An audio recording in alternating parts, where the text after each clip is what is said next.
Hi అండి. Welcome back to my channel NRK family vlogs. అందరూ ఎలా ఉన్నారండి? బాగున్నారా?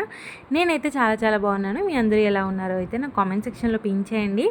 ఇంకా ఈరోజు what we eat in a day అయితే మీతో షేర్ చేసుకుంటాను. ఇంకా నేను మీకు ప్రీవియస్ వ్లాగ్స్లో చెప్పాను కదండి, అంటే నా రీసెంట్ వ్లాగ్లో చెప్పాను, నేను ట్రయల్ చేస్తున్నాను అనమాట వెయిట్ లాస్ కోసం. సో బిఫోర్ 7కే నా డిన్నర్ అనేది కంప్లీట్ చేసుకుంటున్నాను అనమాట. సో మార్నింగ్ అండ్ ఆఫ్టర్నూన్ తినేది కూడా కొంచెం హెల్తీగా లిమిట్ లాగా అయితే తింటున్నాను అనమాట. లిమిట్ అంటే మరీ లిమిట్గా అయితే తినట్లేదండి, ఎందుకంటే నేను పాపకి ఫీడ్ చేయాలి కాబట్టి కొంచెం తింటున్నాను అనమాట. సో మార్నింగ్ వచ్చేసి ఈరోజు డిటాక్స్ డ్రింక్ లాగా అయితే లెమన్ జ్యూస్ అయితే తీసుకుంటున్నాను. సో లెమన్ జ్యూస్కి వచ్చేసి హాట్ వాటర్లో హాఫ్ లెమన్ అయితే పిండేసుకొని దాంట్లోకి ఒక 2 to 3 టేబుల్ స్పూన్స్ దాకా నానబెట్టుకున్న చియా సీడ్స్ అయితే యాడ్ చేసుకున్నాను నేను. సో చియా సీడ్స్ మనం నానినప్పుడు ఎక్కువ క్వాంటిటీ వస్తుంది. బిఫోర్ అయితే మనకి 1.5 టేబుల్ స్పూన్ అండి నేను నానబెట్టింది. అవి నాకు ఒక 3 టేబుల్ స్పూన్స్ దాకా అయితే వచ్చాయన్నమాట. ఇంకా మిగిలాయి కూడా.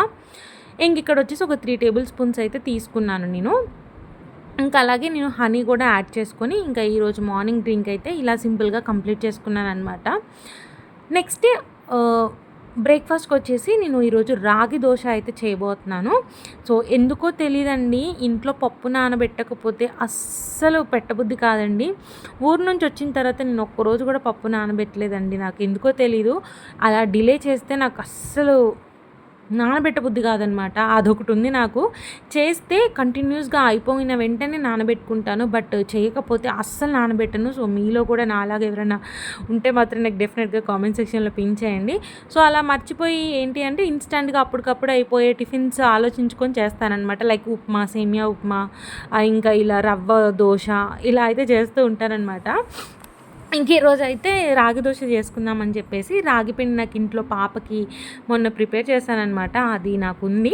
అండ్ అలాగే బియ్యం పిండి కూడా ఉందన్నమాట. సో ఇక్కడ క్వాంటిటీ ఏంటి అని అంటే ఒక కప్ నిండా అయితే నేను రాగి పిండి తీసుకున్నాను. ఆ కప్కి కొంచెం తక్కువగా అంటే హాఫ్ వచ్చేసి బియ్యం పిండి తీసుకున్నాను.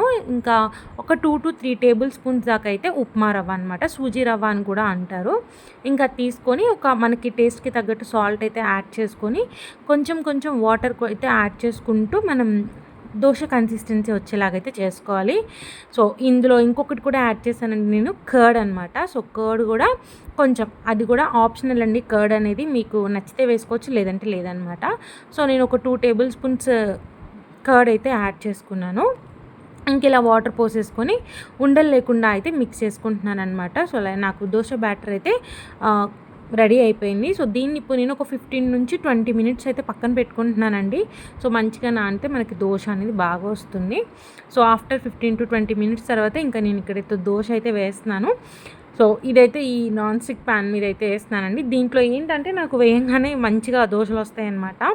మనకి దోశ పెనం ఉంటుంది కదా, దాని మీద వేస్తే ఏంటంటే అతుక్కుపోతుందని నాకు తెలుసు. ఎందుకులే మళ్ళీ పిండి వేస్ట్ అవుతుందని చెప్పేసి నేను ఫస్టే దీని మీదనే వేసేస్తున్నాను అనమాట. సో అది హీట్ అయిన తర్వాత దాంట్లో కొంచెం పైన లైట్గా ఆయిల్ అయితే ఇలా మొత్తం అయితే వేసానమాట. వేసిన తర్వాత ఇంకా దాంట్లోకి మనం మీడియం సైజే వస్తుందండి. దీంట్లోకి మనకు పెద్దగా అయితే రాదనమాట దోశ. సో మీడియం సైజ్ అయితే వస్తుందన్నమాట. ఇంకా దోశ అయితే వేసేసుకుంటున్నాను. సో ఫస్ట్ టైం నేను మూత పెట్టుకొని కుక్ చేసుకుంటున్నాను. మళ్ళీ ఇంకొక వైపు తిప్పినప్పుడైతే మూత పెట్టడం అవసరం లేదనమాట. సో జస్ట్ అలా మనకు కుక్ అవుతుందని తెలుస్తుంది అనమాట. సో చూసారు కదా, పైన పిండి కూడా మంచిగా కుక్ అయిపోయింది. ఇంకా మనకి ఈజీగా కూడా వచ్చేస్తుంది. సో అందుకే నేను ఈ ప్యానే ప్రిఫర్ చేస్తానన్నమాట ఇలాంటి వెరైటీ దోశలు వేసినప్పుడు. సో అలా రాగి దోశ అయితే నేను మంచిగా పర్ఫెక్ట్గా అయితే వచ్చిందండి. ఇంకా 3 రాగి దోశ అయితే తీసుకున్నాను. అండ్ అలాగే పల్లీ చట్నీ అయితే చేయలేదు, ఇంట్లో అల్లం చట్నీ అయితే అవైలబుల్గా ఉంది.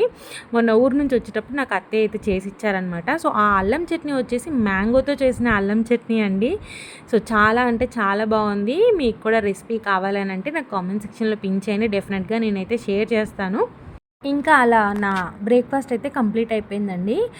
ఆఫ్టర్నూన్ లంచ్కి అయితే ఇంకా ప్రిపరేషన్ స్టార్ట్ చేసేస్తున్నాను. సో ఈరోజు వచ్చేసి నేను నెల్లూరు స్టైల్లో పప్పుల్స్ అంటారంట కదండి. సో ఈ మధ్య నాకు యూట్యూబ్లో స్క్రోల్ చేస్తున్నప్పుడు షార్ట్స్లో మంచులక్ష్మి గారి వీడియో వస్తుందన్నమాట. సో పప్పుల్స్ తెలీదా మీకు అని చెప్పేసి ఒక వీడియో వచ్చింది కదా.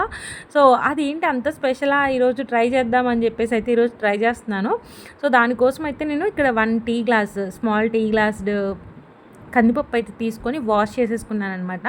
సో దాంట్లోకి కొంచెం చిటికెడు పసుపు అండ్ అలాగే ఒక టమాటా అయితే చిన్నగా చాప్ చేసి అయితే వేసుకున్నాను. అండ్ అలాగే సాల్ట్.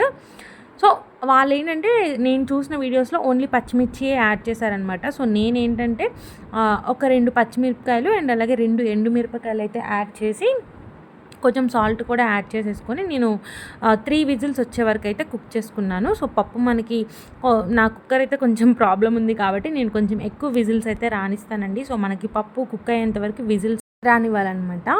ఇంకా అదైతే అలా అవుతుందండి. సో దీంట్లో కాంబినేషన్గా నేను ఇంకా బెండకాయ ఫ్రై అయితే చేయబోతున్నాను అనమాట. సో బెండకాయ అయితే నా ఫేవరెట్ కర్రీ అండి. ఫ్రై కర్రీ అయితే చాలా ఇష్టం అనమాట నాకు.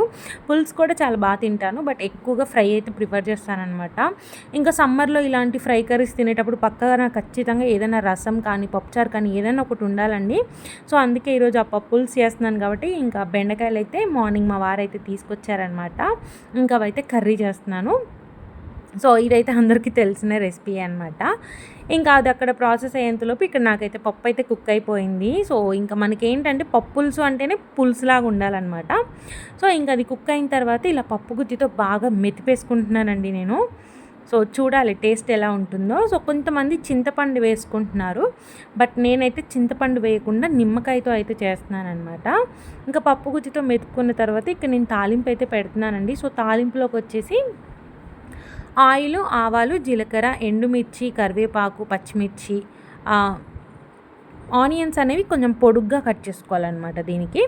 సో ఇంకొకటి ఏంటి అని అంటే ఈ తాలింపు అనేది మనకి బ్రౌన్ కలర్లో అయితే రావాలండి, లైట్ బ్రౌన్ కలర్లో. అప్పుడే మనకి పప్పుల్స్ అనేది చాలా మంచి టేస్ట్ అయితే వస్తుందన్నమాట. సో కొంచెం ఆనియన్ ఫ్రై అవుతున్నప్పుడు నేను కొంచెం చిటికెడు పసుపు అయితే యాడ్ చేశాను అనమాట. ఇంక తాలింపు మొత్తం మనకి మంచిగా వేగిన తర్వాత దీంట్లోకి మనం పప్పు షిఫ్ట్ చేసుకోవాలి. సో ఇక్కడ చూసారు కదా, నాకు లైట్ బ్రౌన్ కలర్లో అయితే ఆనియన్స్ మంచిగా ఫ్రై అయిపోయాయి. ఇప్పుడు మనం మెత్తుకున్న పప్పు అంతా కూడా దీంట్లో అయితే యాడ్ చేసేసుకుంటున్నాను. సో యాడ్ చేసుకున్న తర్వాత ఒకసారి ఇలా మొత్తం కూడా కలిపేసుకోవాలన్నమాట. ఇంకా ఆల్మోస్ట్ అయిపోయినట్టేనండి. సో ఇలా కూడా మనం డైరెక్ట్గా తినేసేయచ్చు. చింతపండు అండ్ అలాగే లెమన్ యాడ్ చేయకుండా కూడా ఇలా డైరెక్ట్గా మనం తీసుకోవచ్చు అనమాట. బట్ లెమన్ యాడ్ చేసుకోవడం వల్ల ఏంటంటే మనకి పప్పుచారులలో కూడా చాలామంది చింతపండు వేస్తారు కదా. సో ఆ ఫ్లేవర్నెస్ కోసం అయితే ఇక్కడ నేను నిమ్మకాయ అయితే యాడ్ చేశాను అనమాట చింతపండు ప్లేస్లో. చాలా అంటే చాలా యమ్మీగా ఉందండి. చక్కగా మాకు 1 డే అంటే నేను 1 డే పర్పస్ చేశాననమాట. మార్నింగ్ అండ్ నైట్కి వచ్చేలాగానే, ఎక్కువ కూడా చేయలేదు. ఈ మధ్య అలానే చేస్తున్నానండి. సో ఎక్కువగా స్టోర్ చేయకుండా 1 డేలోనే మనకి కంప్లీట్ అయిపోయేలాగా అయితే చేసుకుంటున్నాను అనమాట. ఇంకా ఫైనల్గా దాంట్లోకి నేను కొంచెం కొత్తిమీర అయితే యాడ్ చేసుకున్నానండి. సో కొత్తిమీర యాడ్ చేసిన తర్వాత మూత పెట్టి ఒక 1 మినిట్ పాటు లో ఫ్లేమ్లో పెట్టేస్తే మనకి పప్పు పులుసు అయితే రెడీ అయిపోయిందనమాట. నిజంగా అండి చాలా యమ్మీగా ఉంది. మీలో ఎవరైనా ట్రై చేయకపోతే డెఫినెట్గా ఆ పప్పు పులుసు అనేది ట్రై చేయండి, చాలా బాగుంటుంది. ఇంకా నా మీల్ ప్లేట్ వచ్చేసి ఇలా సింపుల్గా 1 కప్ రైస్కి కర్రీ అండ్ అలాగే పప్పుల్స్. సో ఇప్పుడు సమ్మర్లో మనకి ఆవకాయ అనేది ప్రతి ఒక్కరి ఇంట్లో అయితే ఉంటుంది కదా. సో అదైతే నేను చాలా ఇష్టం అండి, వచ్చినప్పుడు అయితే తింటానమాట. సో ఇంకా ఈరోజు పప్పు కూడా ఉంది కాబట్టి ఒక ఆవకాయతో అయితే నా లంచ్ అయితే కంప్లీట్ అయిపోయింది. ఇంక ఇక్కడ ఈవినింగ్ వచ్చేసి నేను జ్యూస్ అయితే ఏం చేసుకోలేదండి. సో ఇంకా కొంచెం బిజీగా ఉండే అనమాట. ఇంట్లో నాకు ఫ్రూట్స్ అవైలబుల్గా ఉన్నాయి. సో ఇలా జస్ట్ ఫ్రూట్స్ అయితే ఒక హాఫ్ యాపిల్ అండ్ అలాగే పపాయ పీసెస్ అండ్ కొన్ని గ్రేప్స్ అయితే తీసుకున్నాను. ఇంకా అలా ఈవినింగ్ స్నాక్ ప్లేస్లో ఫ్రూట్స్ అయితే తిన్నానమాట. ఇంకా నైట్ డిన్నర్ అయితే సింపుల్గా కానిచ్చేసానండి నేను. సో డిన్నర్లోకి వచ్చేసి నేను పోహా ఉప్మా లాగైతే చేసుకుంటున్నాను అనమాట. అటుకులు ఉప్మా అంటారు కదండి, సో అదైతే చేసుకుంటున్నాను అనమాట. సో ఏంటంటే అటుకులు మనకి ఈజీగా తొందరగా డైజెషన్ అయితే అయిపోతుందండి. సో అందుకే రైస్ ప్లేస్లో అయితే తీసుకున్నాను. బట్ రైస్కి దీనికి పెద్ద డిఫరెన్స్ అయితే ఏముండదు నాకైతే తెలిసి. అటుకులు అయితే తొందరగా డైజెషన్ అవుతాయి అనమాట. సో అందుకే ఇలా ఉప్మా లాగైతే చేసుకుంటున్నాను. సో దానికోసం అయితే ఆయిల్లో ఆవాలు, జీలకర్ర, పోపు దినుసులు అయితే వేసుకున్నాను. మినపప్పు, శనగపప్పు అయితే యాడ్ చేసుకున్నాను. ఇంకా నా దగ్గర vegetables only tomato and onion ఇవే ఉన్నాయండి, ఇంకేం లేవు కాబట్టి ఉన్న వాటితోనే చేసుకుంటున్నాను అనమాట. ఇంకా ఆనియన్స్, పచ్చిమిర్చి, టమాటా కొంచెం మగ్గిన తర్వాత దాంట్లోకి కొంచెం సాల్ట్ అయితే యాడ్ చేసుకొని మగ్గించుకున్నాను. అంటే మనకి టమాటా తొందరగా ఉడకదు కాబట్టి సాల్ట్ వేసుకొని అయితే కుక్ చేసుకున్నాను. నెక్స్ట్ వచ్చేసి దీంట్లోకి టేస్ట్‌కి తగ్గట్టు కారం అయితే యాడ్ చేసుకున్నాను. నేను అలాగే ధనియా పౌడర్ కూడా యాడ్ చేసుకున్నాననమాట. సో, ఒకసారి అవన్నీ యాడ్ చేసుకున్న తర్వాత లైట్‌గా ఒక 1 మినిట్ పాటయితే ఇలా తిప్పుకుంటూ ఫ్రై అయితే చేసుకున్నాను. సో, ఇక్కడ నేను ఉప్మా చేస్తాను అన్న ఒక 5 మినిట్స్ ముందయితే అటుకులు వాటర్‌లో అయితే నానబెట్టుకున్నానండి. సో, నానబెట్టుకొని ఫిల్టర్ చేసుకున్నాననమాట. సో, వాటర్ ఏం లేకుండా ఫిల్టర్ చేసి అయితే పెట్టుకున్నాను. ఇంకా వాటినొచ్చేసి దీంట్లోకైతే షిఫ్ట్ చేసుకున్నాననమాట. సో, పెద్దగా ఎక్కువగా ఏమైతే ఏయలేదండి. జస్ట్ లైట్‌గా అయితే వేసుకున్నాననమాట అన్నీ కూడాను. ఇంకా అటుకులు కూడా వేసేసి ఇలా తిప్పేసుకుంటున్నాననమాట. సో, చాలా మంచిగా వచ్చిందండి ఇది కూడా టేస్ట్. చాలా బావుందనమాట. ఎక్కువగా నేను ఇదైతే చేసుకోనండి ఇంట్లో. అటుకులు జస్ట్ నేను టీలో వేసుకోవడం కోసమే తెచ్చుకుంటున్నాననమాట. బట్ ఇప్పుడేంటంటే పాపకి సెర్లాక్స్ ప్రిపేర్ చేయడానికి కూడా యూజ్ అవుతుందని అయితే తెచ్చాను. బట్ అటుకులు ఉప్మా అయితే ఈరోజు చాలా రోజుల తర్వాత అయితే చేశాననమాట నేను ఇది. ఇంకా నాకైతే ఈ క్వాంటిటీ సరిపోతుందండి. మిగతాది వచ్చేసి మా వారికైతే పక్కన పెట్టాను. తనైతే ఆఫీస్‌కెళ్లారు. తను వచ్చిన తర్వాత అయితే తను తింటారని చెప్పేసి తనకు పక్కన పెట్టాను. అయితే దీంట్లోకి నేను మార్నింగ్ చేసిన పప్పుల్స్ ఉంది కదండీ! సో, దాన్ని కాంబినేషన్‌గా చేసుకొని నైట్ డిన్నర్ అయితే కంప్లీట్ చేశాను. నిజంగా ఇది కూడా చాలా బావుందండి టేస్ట్ ఇలా కలుపుకొని తింటుంటే. మా వారు వచ్చాకైతే ఇదే బావుంది రైస్ కన్నా అని చెప్పేసి అయితే అన్నారనమాట. ఇంకింతేనండి మార్నింగ్ నుంచి నైట్ వరకు నేనైతే ఇలా తిన్నాననమాట. బిఫోర్ 7 లోపే నా డిన్నర్ అయితే కంప్లీట్ చేసుకున్నాను. హోప్ మీకు ఈ వ్లాగ్ అయితే నచ్చిందనుకుంటున్నాను. నచ్చితే లైక్, షేర్, కామెంట్ చేయడం మాత్రం మర్చిపోవద్దు.